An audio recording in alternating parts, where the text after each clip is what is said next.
Après le Tchad, c'est le Mali qui assure la présidence en exercice du SILS. Le président Idriss Déby Itno a passé le témoin à son homologue Ibrahim Boubacar Keïta. Au cours de cette 17e conférence des chefs d'État et de gouvernement de l'organisation, les participants ont fait le bilan de 42 ans d'existence du SILS avec des acquis certains.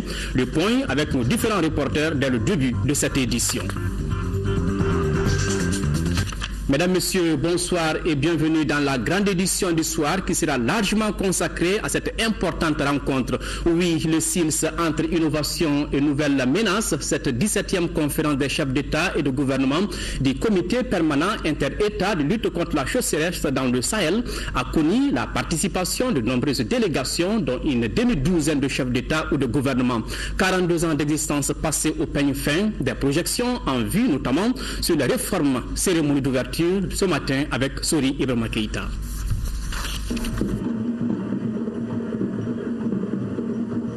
Mesdames, Messieurs, un autre Sahel est possible.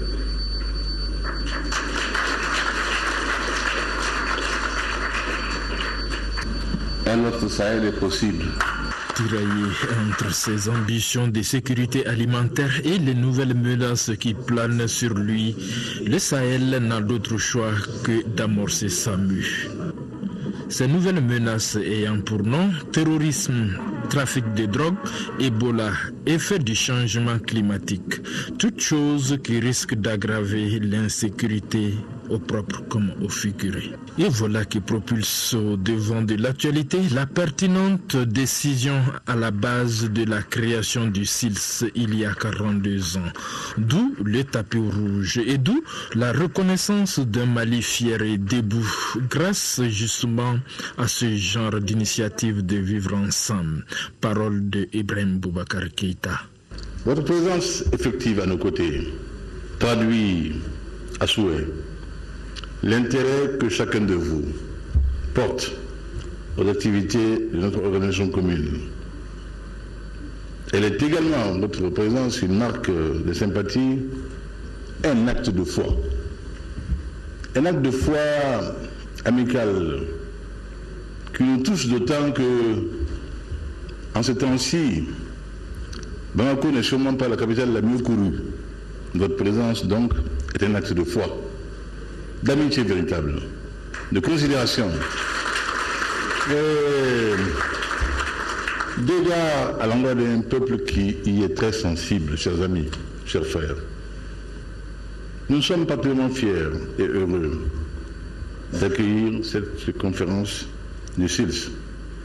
Le président de la République reconnaît en cette organisation un instrument privilégié pour la sécurité alimentaire. Cependant, des réformes s'avèrent nécessaires en son sein. Les pères fondateurs du SILS ont jeté les bases véritables du développement harmonieux et d'un brillant avenir de nos pays, y compris en matière de coopération de défense et de sécurité, en matière de défense et de sécurité. Et c'est cette évolution que nous constatons à présent. En effet, cette organisation représente pour nos États un instrument privilégié de coopération, de développement durable et de stabilité. Toutefois, au regard des défis nouveaux auxquels nos États se trouvent à présent confrontés, il nous reviendra de faire évoluer les types de gestion vers des outils plus aptes à prendre en compte les impératifs politiques du moment. En effet, il y a un besoin urgent d'une plus grande démocratie pour assurer une implication optimale et responsable de nos peuples et de nos personnels d'encadrement. Il y a une nécessité brûlante de mise en œuvre de cadres institutionnels nouveaux tels que la décentralisation poussée afin d'assurer une plus grande inclusion des diverses communautés à la base et leur plus grande participation à la vie publique. Toutes choses qui aideront à libérer les capacités créatives et les énergies de nos peuples. Convaincu que de la mobilisation dépendra la réussite du mandat, Ibeka en appelle aussi à la magnanimité, ou du moins au sens de la bonne coopération des bailleurs de fonds. La réussite du mandat de notre comité requiert la mobilisation d'importantes ressources C'est pourquoi je voudrais ici renouveler mon appel à la communauté internationale, appel pour une mobilisation encore plus grande des ressources et des énergies afin de subvenir avec efficacité aux besoins énormes de financement de notre espace commun et de garantir ainsi, à terme, un nouvel équilibre écologique. Espoir pour un sommet d'innovation, IBK et IDI donnent le ton. C'est sur cette note d'espoir que je voudrais déclarer ouvert les travaux. Je déclare ouvert les travaux de la 17e conférence des chefs d'État de SILS. Oui, Sori, le SILS a donc été dirigé par le Tchad pendant 2 mandats avec la présidence d'Idriss Déby Itno et le poste de secrétariat exécutif à Dr Djimé Adoum. Le Tchad a relevé le défi selon le 17e sommet des chefs d'État et de gouvernement. Plusieurs projets ont été mis en œuvre et la convention qui régit l'organisation a été revue sans compter les nouvelles adhésions. Un bilan positif donc appelé à être renforcé par la synergie d'action des États membres sous la présidence cette fois-ci du Mali. Le bilan de la présidence tchadienne au SILS avec Sira Bachili. Le président tchadien Idriss Déby Itno reçoit un diplôme de reconnaissance, un signal fort du 17e sommet des chefs d'État et de gouvernement du SILS. C'est pour récompenser les efforts fournis par le Tchad dans la bonne marche du SILS.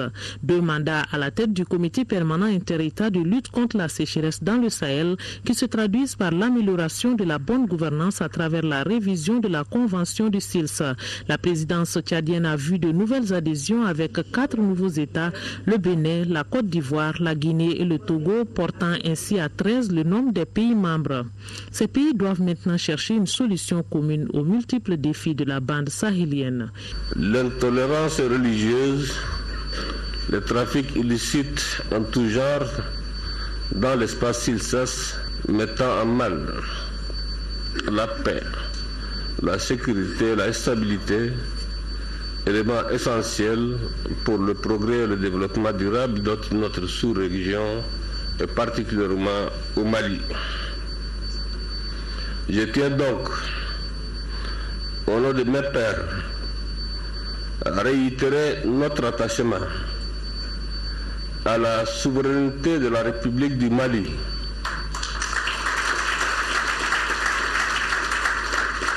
à son intégrité territoriale, au caractère unitaire et à la forme républicaine et laïque de l'État malien.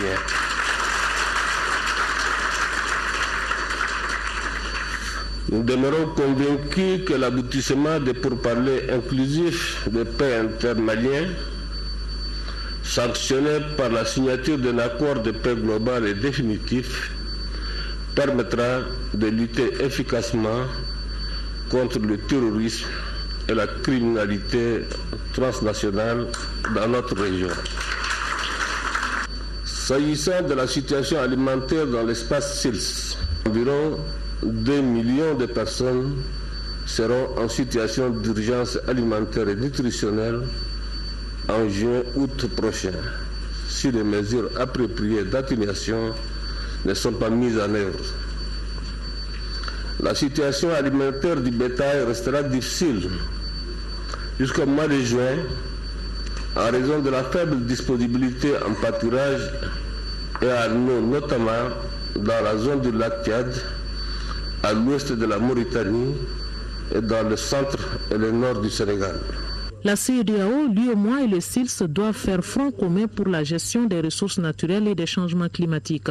Le SILS sera ainsi une institution spécialisée en préservant son identité et son autonomie. Le principe du rapprochement SILS-CEDEAO a été amorcé depuis nos conférences successives tenues à Bamako en 2000, Nouakchott en 2004, au cours desquelles nous avions instruit le SILS d'étendre ses activités aux pays de l'Afrique de l'Ouest et de s'engager dans le processus du dit rapprochement.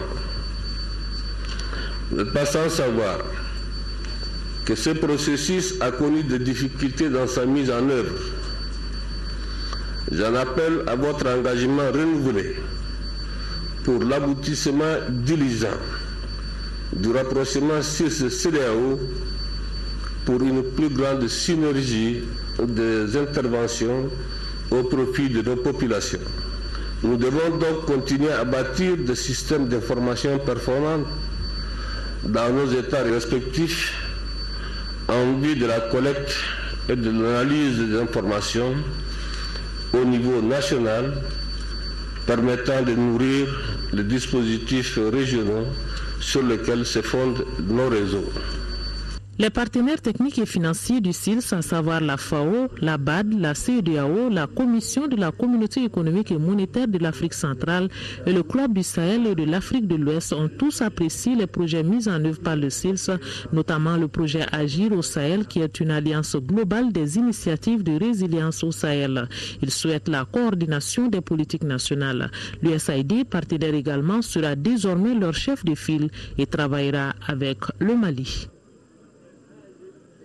Cette 17e conférence a procédé à l'adoption des résolutions et formulé plusieurs recommandations. Elles concernent notamment l'augmentation du niveau de contribution des États membres, le renforcement du processus de rapprochement CEDEAO.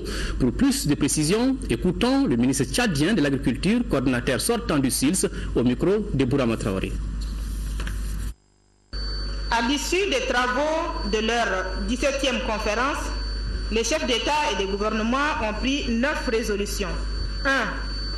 La signature de la seconde convention révisée du SILS. 2. L'adoption du programme de travail 2015-2019. 3.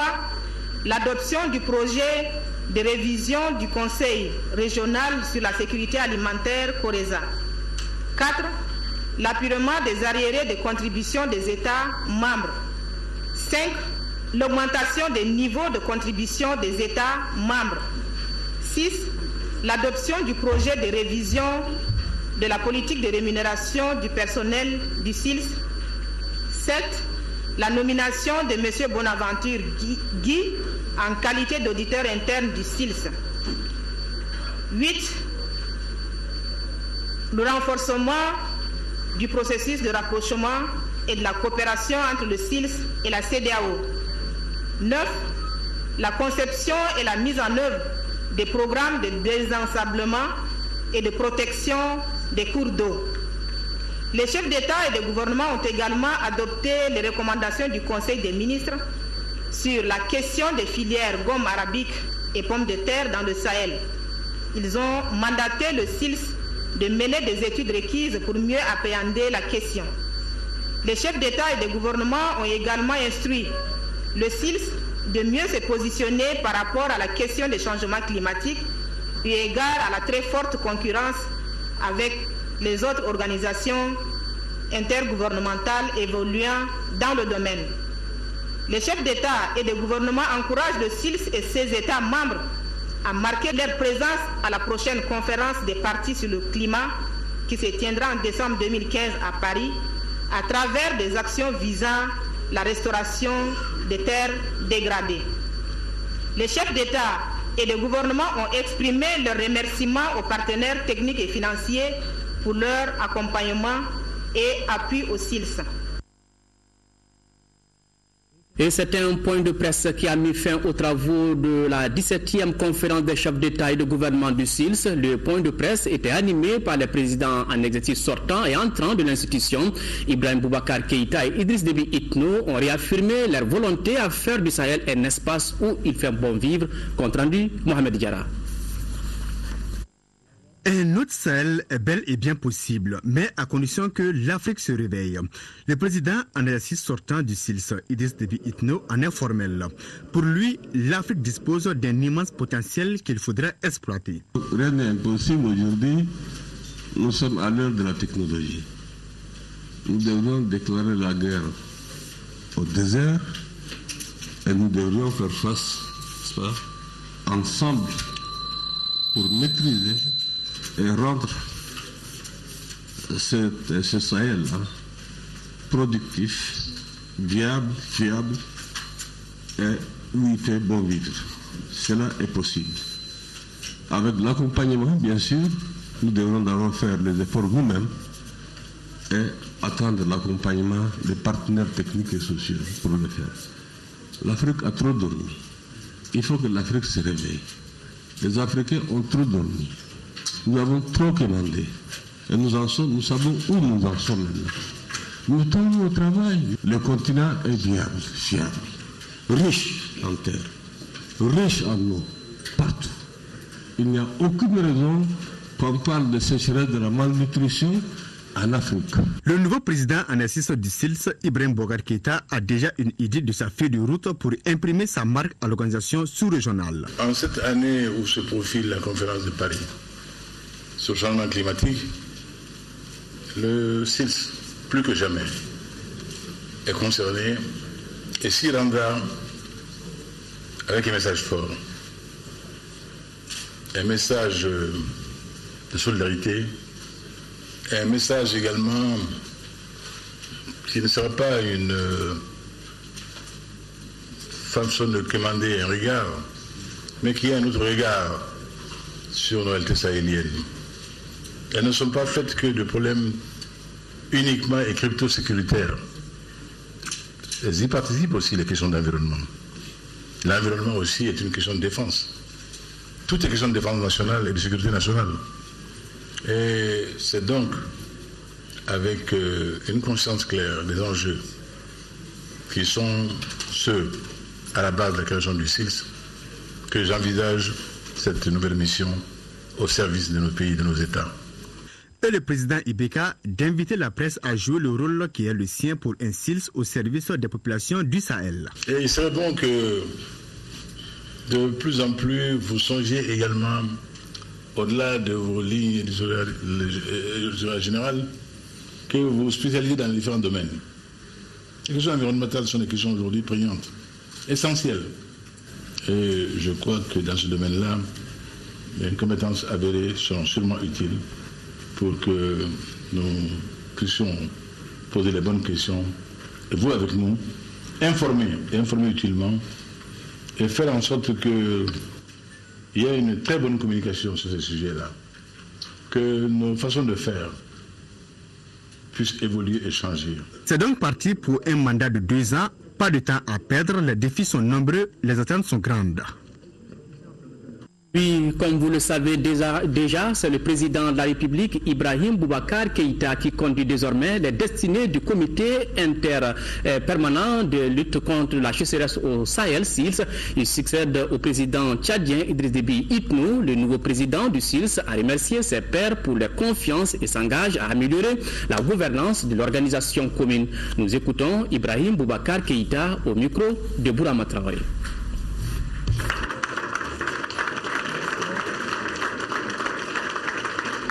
Au moment où je m'apprête à reprendre selon ton mot, Idriss, le flambeau, je voudrais tout d'abord rendre grâce à Allah subhanahu wa ta'ala et vous remercier pour l'honneur que vous nous faites au Mali et à nous-mêmes en nous investissant de votre confiance.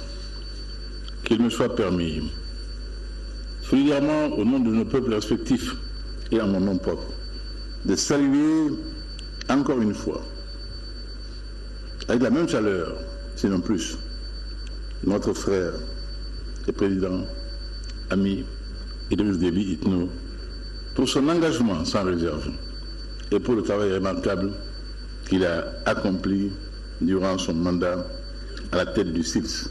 En prenant les fonctions de président en exercice de notre organisation, à ce moment précis et dans le contexte prévalant au Mali et dans notre sous-région, je mesure également toute l'importance et la sensibilité de la charge qui est désormais mienne.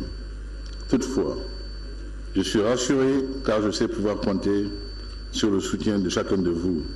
Aussi voudrais-je m'engager solennellement devant vous à ne ménager aucun effort pour consolider les résultats remarquables déjà engrangés ainsi que pour mon soutien actif à la gouvernance de notre organisation. Vous me permettrez de saluer le bilan d'ensemble de notre organisation sous les mandats qui viennent de s'assurer. Je me limiterai à quelques résultats qui parlent d'eux-mêmes. Premièrement, notre espace s'est élargi. De 9, nous sommes passés à 13 États. Grâce à l'adhésion du Bénin, de la Côte d'Ivoire, de la Guinée et du Togo. Deuxièmement, nous avons constaté une amélioration nette de la gouvernance politique de notre organisation. Un des résultats de l'augmentation simultanée de la fréquence des conférences d'État et du gouvernement et des conseils des ministres du SILS. Troisièmement, nous avons noté une amélioration significative de la gouvernance financière et administrative, progrès confirmé par les rapports des audits internes et externes menés conjointement avec nos partenaires techniques et financiers. Hier déjà, avant cette importante rencontre, le chef de l'État a offert un dîner à ses hôtes, une façon pour le président Ibrahim Boubacar Keïta de souhaiter la bienvenue à ses invités. Il a saisi cette occasion pour évoquer la situation climatique dans le Sahel. On fait le point avec Mohamed Oudemamouni. À notre fraternité, à notre solidarité, à l'amitié. Par ce toast, le chef de l'État, Ibrahim Boubacar Keïta, a souhaité la bienvenue à ses frères Mahamadou Issoufou du Niger, Idriss Déby du Tchad et Michel Kafundo du Burkina Faso.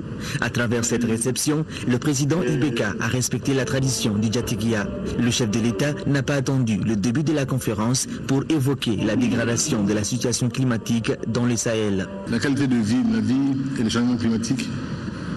Je leur ai dit que ce sujet ne pouvait être que le bienvenu dans un pays comme le Mali, qui vit cette réalité de manière particulièrement aiguë. Donc, ayant vu, constaté, au long des saisons, au long des années, combien notre environnement était fragile, combien nous étions agressés par l'avancée du désert, combien tout doucement, l'écosystème changeait.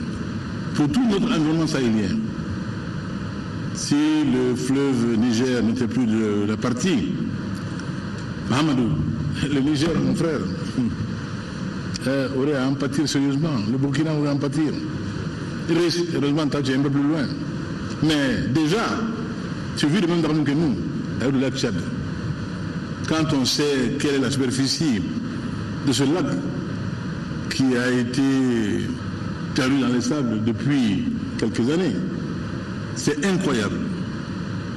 Donc, une organisation dont la vocation est la lutte contre la sécheresse et ses effets dans le Sahel est bien à son propos. Par ailleurs, le président de la République, Ibrahim Boubacar Keïta, a appelé à une synergie d'action pour lutter efficacement contre la sécheresse. Et puis, le président de l'Assemblée nationale informe les honorables députés qu'une séance plénière de la session ordinaire d'avril 2015 aura lieu le jeudi 16 avril 2015 et jour suivant s'il y a lieu. L'ordre du jour comporte des questions d'actualité et les délibérations sur des projets de loi intéressant la vie de la nation, la science et publique.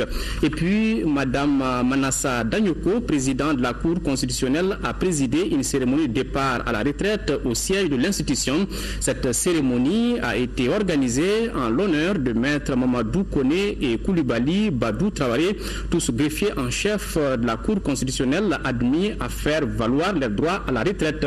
Maître Mamadou Koné a servi l'institution pendant 15 années en qualité de greffier en chef. Quant à Maître Koulibaly Badou Traoré, elle a travaillé durant 10 années à la Cour, dont 2 ans en tant que greffier en chef.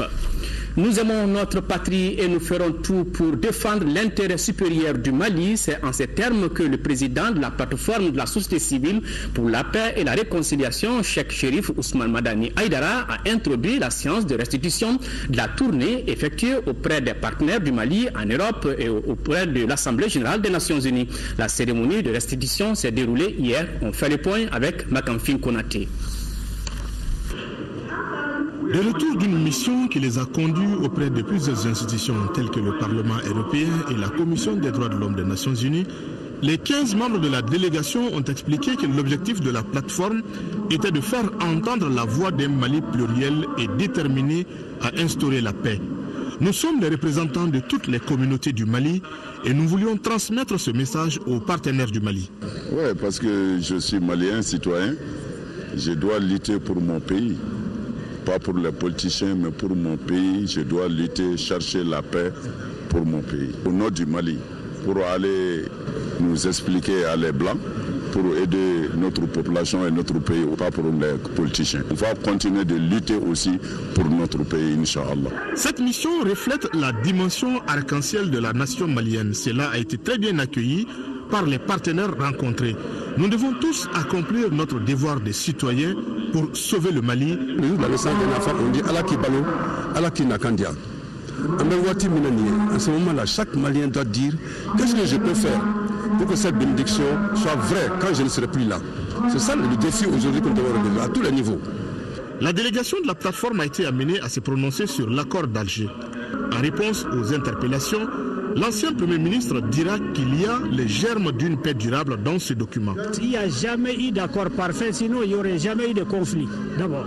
C'est pour ça que nous avons dit qu'il faut plutôt chercher les raisons qui doivent inciter le Mali à considérer cet accord comme un point de départ pour s'engager dans le processus de paix.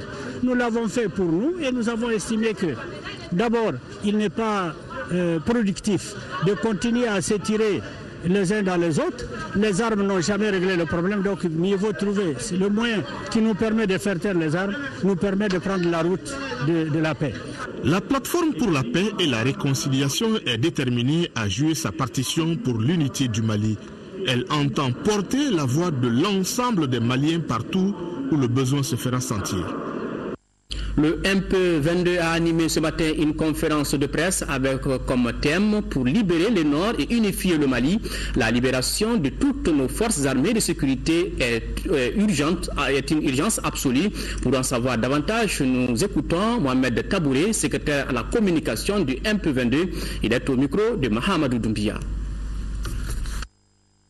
Le thème de cette conférence de presse concerne la libération du nord de notre pays et son lien avec la question de l'armée nationale et les problèmes que cela pose.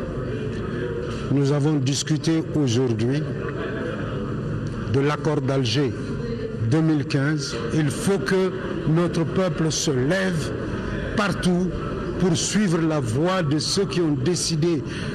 1. C'est le Mali, 2, c'est le Mali, 3, c'est le Mali, et toutes les ethnies, toutes les nationalités doivent se mobiliser dans cette direction. Cohésion sociale entre les communautés affectées par la crise, c'est l'intitulé du projet dont les activités viennent d'être lancées à Tombouctou. C'est une initiative de l'Association pour le développement du Nord, compte rendu Niafa Soukoui. Reconstruire les tissus sociaux à travers un plan d'action concret, c'est toujours dans cette optique qu'à Tombouctou, le projet Concertation pour la cohésion sociale entre les communautés affectées par la crise a été lancé. Il est question pour l'ONG Adenor, principale initiatrice de ce projet, d'identifier les problématiques dans chaque commune et de trouver la solution à adopter. Après la mise en place du plan d'action, nous souhaiterons aussi que chaque commune puisse nous identifier une ou deux activités, ou bien, s'il faut le dire, un conflit ou deux conflits où les gens vont nous dire nous allons nous attaquer à ça dans les jours à venir, dans les mois à venir pour trouver la solution à ce problème. Les autorités restent conscientes de l'utilité de telles perspectives dans la région. Vous aurez à réfléchir et à échanger sur les meilleures stratégies de prévention et de gestion des conflits. À la fin de vos travaux, vous devez être à même d'élaborer un plan d'action pour la résolution et la gestion des conflits communautaires, tant au niveau des communes que du cercle. Nous sommes et nous devons tous être des artisans de la paix. Au terme de cette journée, les représentants de chaque commune seront à même d'apporter leur expérience à la réussite du dit projet. Le gouverneur du district de Bamako porte à la connaissance du public que dans le cadre de l'élection législative partielle qui se tiendra le 31 mai 2015 en commune 5 du district de Bamako, le dépôt des dossiers des candidatures a lieu au niveau du conseiller aux affaires administratives et juridiques à son bureau tous les jours ouvrables de 7h30 à 16h. S'agissant du 16 avril 2015, date de clôture des opérations de dépôt, les dossiers des candidatures sont recevables au même niveau de 7h30 à minuit. Inauguration du nouveau siège de l'ambassade de la Grande-Bretagne au Mali. L'infrastructure offre plusieurs commodités. La cérémonie a regroupé plusieurs personnalités. Compte rendu Youssouf Diakité. L'inauguration de l'ambassade de Grande-Bretagne au Mali a regroupé plusieurs membres du gouvernement malien. Ceci témoigne de l'exemplarité de la coopération entre les deux pays. Ça fait à peu près 10 ans, un peu plus, qu'on est logé chez les Canadiens. Mais dans cette année, nous sommes dans notre nouveau siège. Et c'est vraiment un symbole d'un nouveau avenir entre le Mali et le Royaume-Uni. Nous sommes deux pays très historiques. Cette année, nous allons fêter le 800 ans de notre Magna Carta. C'est notre charte fondamentale, si vous voulez. C'est un accord entre le roi et les barons. Alors, c'est vraiment le début de la démocratie chez nous. Le ministre de la Réconciliation nationale estime que l'acte est fédérateur, surtout en faveur du développement global du pays. Ces travaux qui viennent de s'achever entrent dans le cadre d'une plus grande sécurisation de l'ensemble du personnel de l'ambassade. En effet, ces joyaux construits par le gouvernement du Royaume de Grande-Bretagne pour abriter le siège de son ambassade présentent de nombreux avantages. La construction de ces joyaux pour abriter le siège de l'ambassade s'inscrit dans la suite logique de la volonté des plus hautes autorités de nos deux pays d'élever à hauteur de souhait nos relations de coopération qui se renforcent davantage chaque jour. Tous ont salué l'acquisition d'un siège pour l'ambassade de Grande-Bretagne au Mali. Des jeunes scolaires à l'école de l'environnement organisés par l'Observatoire du Sahel et du Sahara. Cette initiative permet aux jeunes élèves d'apprendre à travers les échanges avec les acteurs du domaine comment protéger leur environnement. C'est l'école Jean Richard qui était à l'honneur pendant cette édition. On fait le point avec Beidi Koné. Sensibiliser les jeunes sur l'éducation environnementale, particulièrement la désertification et les changements climatiques, c'est le but de cette rencontre. Financé par la République suisse, ce programme est initié par l'Observatoire du Sahel et du Sahara en collaboration avec l'Agence de l'environnement et du développement durable. Il permet aux jeunes élèves d'avoir des bonnes pratiques pouvant protéger leur environnement. Le développement durable, c'est de penser aux générations futures et comment les intéresser dès leur jeunesse à travers l'éducation environnementale. Notre objectif globalement, c'est de faire des actions de sensibilisation des populations locales, et ça c'est la deuxième expérience au Mali, sachant qu'on le fait aussi dans les autres pays. Je dis à mes camarades de protéger les arbres et l'environnement, de ne pas laisser les ordures traîner, on les met dans la poubelle. Une opportunité saisie par les responsables en charge de l'environnement d'inviter les scolaires à plus d'engagement pour un environnement sain. La véritable communication doit se faire avec les enfants, parce que ce sont ces enfants qui seront les maîtres de demain en termes de tout. Le développement durable suppose que tous les actes que nous posons aujourd'hui, ce sont des actes, en tout cas, qui ne vont pas mettre en cause la protection, la durabilité en matière de gestion des ressources naturelles. C'était une bonne occasion de nous rencontrer, d'inviter les enfants pour que nous parlions ensemble de cette question du changement climatique. À signaler que ce programme de l'Observatoire du Sahel et du Sahara s'étendra sur d'autres écoles de la capitale dans les prochains jours. Environnement toujours, les travaux de l'atelier international sur la préparation du Mali pour la mobilisation du Fonds vert ont démarré hier à Bamako. L'objectif recherché est d'harmoniser les points de vue pour faciliter la mobilisation des ressources en faveur du Mali. Youssouf Diakité, compte rendu. On le sait, les conséquences des effets des changements climatiques sont de plus en plus visibles sur les populations. Inondations, perturbations climatiques, dégradation des sols. C'est fort de ce constat que Sahel Eco et ses partenaires ont initié cette rencontre, une rencontre qui regroupe les participants venus d'Europe et d'Afrique. Cet atelier s'inscrit un peu dans le cadre des activités de préparation que les fonds verts climat finance pour aider les pays à préparer ce qu'on appelle le plan de développement résilient au climat. Donc, en réalité, c'est pour permettre au Mali de développer un programme de résilience de son économie face au changement climatique.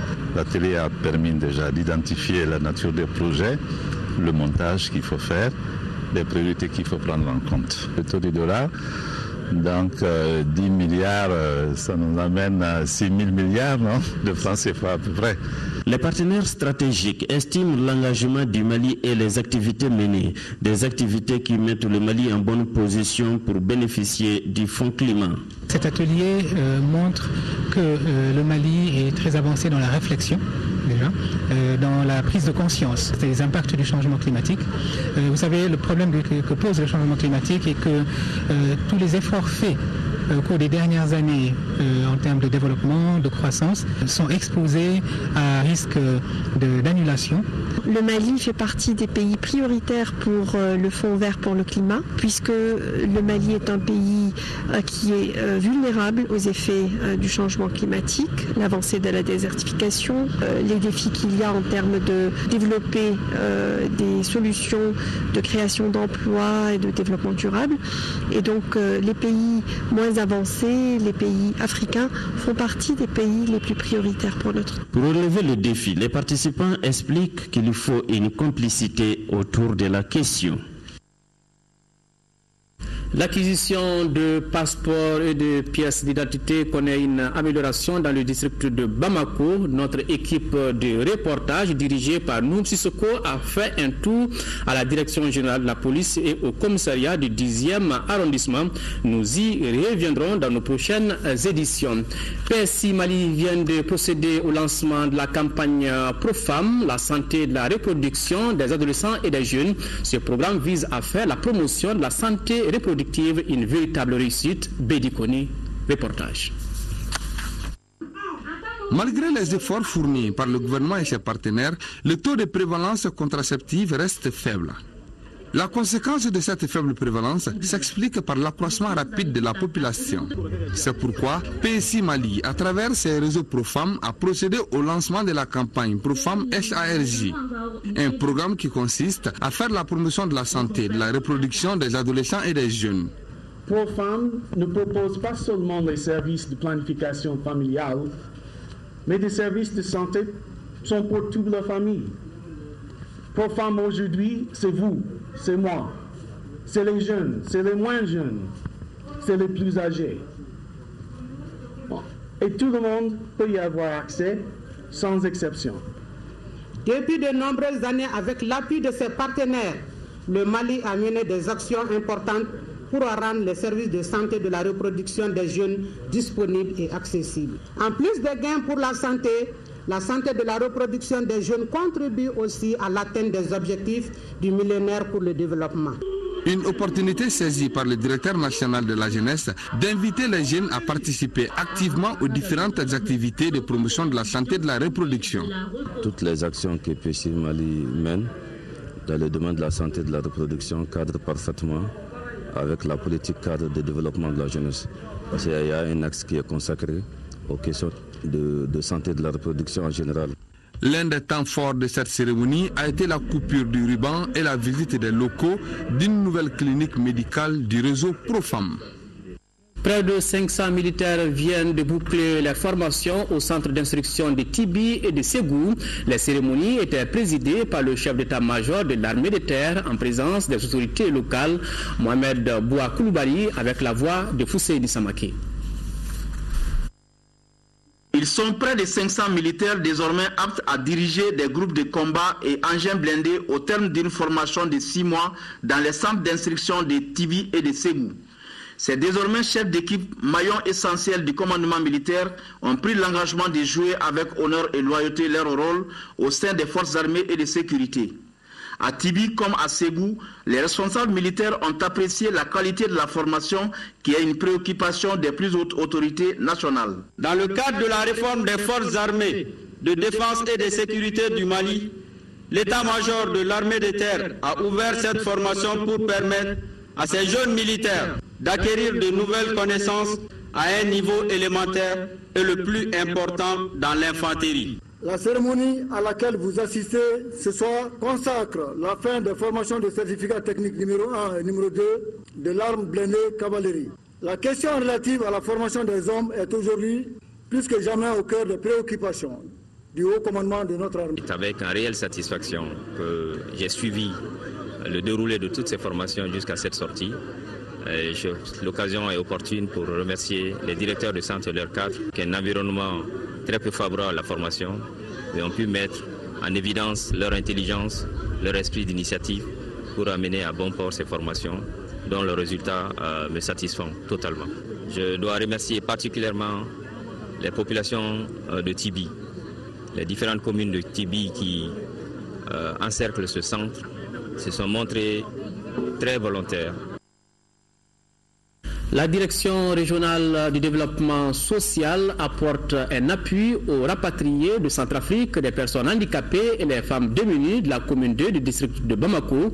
Le don est composé de vivres, de machines à coudre et de certificats d'indigence, compte rendu INABA.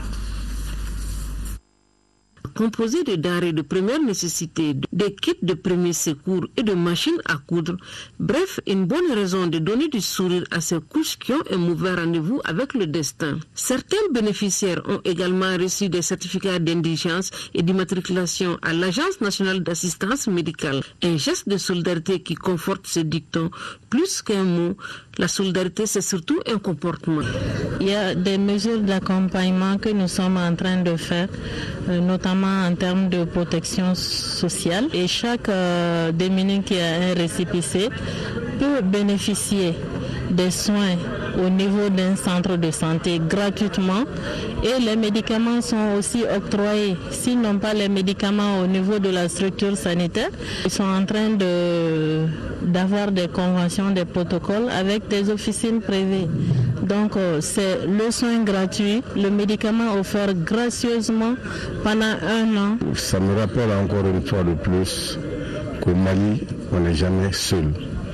Et ce geste qui est apprécié effectivement par ceux-là même qui le reçoivent démontre honnêtement un sens élevé de la solidarité du Mali, une assistance continue. À travers ces gestes, la Direction régionale du développement social et de l'économie solidaire rappelle ici que nos compatriotes, où qu'ils soient, bénéficieront de l'attention des plus hautes autorités de notre pays. Et pour signifier à nos frères et sœurs retournés au pays dans des conditions pénibles qui sont chez eux, et de dire aux personnes handicapées, aux femmes seules chargées de familles démunies, qu'elles ne seront nullement marginalisées. La représentante des bénéficiaires a remercié les donateurs pour ce geste ô combien symbolique et hautement réconfortant. Après les communes 2 et 4, d'autres initiatives sont prévues dans les jours à venir. Désormais, dans vos librairies, des ouvrages littéraires de l'auteur Paul-Marie Traoré, professeur de lettres à l'ESICA. Dans le premier ouvrage intitulé Le fils de l'étranger, l'auteur nous parle des questions de développement, de prise de conscience et de démocratie. Le second, lui, a pour titre Les larmes du patriarche, un ensemble de poèmes exprimant les soucis écrits des douleurs des mondes qui ne croient plus. Autant d'interrogations qui méritent réflexion, des documents à lire absolument. Art contemporain, collection du Musée national du Mali, c'est le titre d'une exposition internationale qui a ouvert ses portes hier dans les locaux de la structure. Cette exposition, qui comporte 72 œuvres, est composée de peintures, de sculptures, de photos et de vidéos qui se côtoient à travers différentes installations de 17 pays africains. L'objectif de ce projet est de promouvoir la création contemporaine au niveau du continent africain. Notre reporter culturel Modibo Soiré était présent à ce vernissage. Voici son reportage. Cette exposition est le résultat d'une dizaine d'années de recherches et de collections acquises par le Musée national du Mali. Ces œuvres donnent une certaine vision de la création d'art contemporain du continent africain. Le projet contribue au développement socio-culturel des artistes créateurs œuvrant dans le secteur. Le musée a l'ambition de valoriser la création contemporaine. La création contemporaine fait aussi partie donc de notre expression, de nos expressions culturelles. Et il est important que le musée national donne une place et valorise la création contemporaine. Art contemporain, collection du Musée national du Mali, c'est plus de 70 œuvres essentiellement composées de peintures, de sculptures, de photographies. La vidéo est aussi présente ici dans cette salle polyvalente du Musée national du Mali. L'une des attractions de cette expo est cette installation originale du graphiste et sculpteur ghanéen Kofi Setorji. L'œuvre représente un homme au milieu d'une multitude de bras avec des poings levés symbolisant la volonté de combat. Autant d'œuvres qui démontrent l'engagement et le courage des artistes. Une belle sélection très osée avec du courage dans les photos comme celle-là derrière. Ce sont des femmes qui sont faites par la photographe camerounaise. Très fort. Beaucoup de femmes qui s'expriment avec une grande qualité, je trouve, dans les expressions et le courage important. Les œuvres sont magnifiques, les différents supports entre la photographie, la peinture, la sculpture qui viennent de toute l'Afrique. Je trouve que c'est un grand privilège de pouvoir découvrir toute cette collection. J'ai fait un petit tour et je dirais que je vais revenir une autre fois pour pouvoir regarder les œuvres de manière un peu plus en détail. Voilà donc une sélection d'œuvres authentiques qui donne à voir une page de l'art contemporain du continent et des mouvements artistiques qui l'ont traversé depuis les années 60. C'est une exposition qui est le témoignage de l'expression plurielle qu'il y a en Afrique et expression bien sûr à travers les œuvres d'art. Donc c'est une excellente exposition. Art contemporain, collection du Musée national du Mali. Une exposition ouverte au public jusqu'au 15 juillet prochain. L'entrée est libre et gratuite. Quand l'art nous parle. C'est donc la fin de ce journal au nom de l'ensemble de la rédaction. Merci de votre aimable attention. Autre rendez-vous avec l'actualité demain 10h-13h, une présentation de Rachel Tissougué. S'il plaît à Dieu, je serai là pour les éditions du soir. Au revoir et qu'Allah bénisse le Mali.